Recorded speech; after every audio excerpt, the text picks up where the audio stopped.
په یو کلي کې غریب منجوړیان اوسېدو. د منجوړیا مور پلار مشرانو پلار یې څه محنت نشو کولی چې پیسې یې ګټلې وې. صرف په کور کې به مور او پلار ناست وو او منجوړیا به محنت مزدوري کوله. ورځ منجوړیا کور ته راغی. مور او پلار یې خبرې کولې. کور کې خو د خوراک هېڅ شی نشته. منجوړیا دا خبره واورېده. مور ته یې ویلو او زه تلمه چې څه محنت وکړم به راوړم خوراک له. منجوړیا د کور نه ووتو. انګل ته لاړو. په انګل کې یو پړ خشاک وکړو. ویل یې چې دا به بازار ته ووځم، هلته به یې خرڅ کړمه، پیسې به پرې وکړم، کور ته به څه خوراک له څه ووسم. بازار ته راغی.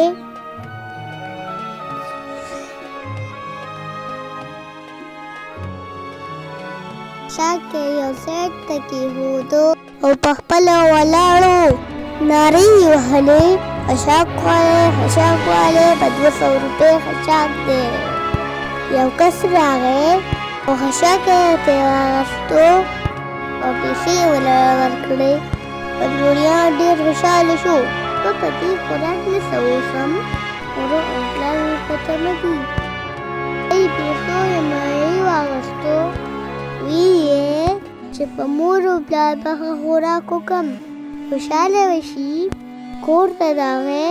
مور له هغه مایې ورکړو.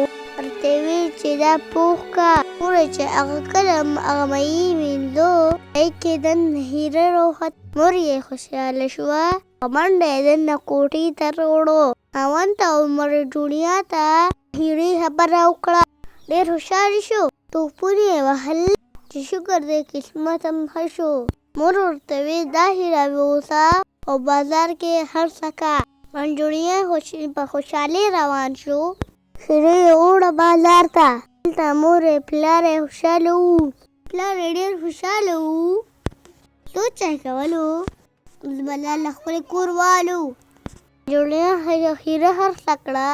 دله په یو ښکلی کور واخیستو. ښکلې ګاډی یې واخیستو. دوی ټولو په خوشحالۍ ژوند تېرولو.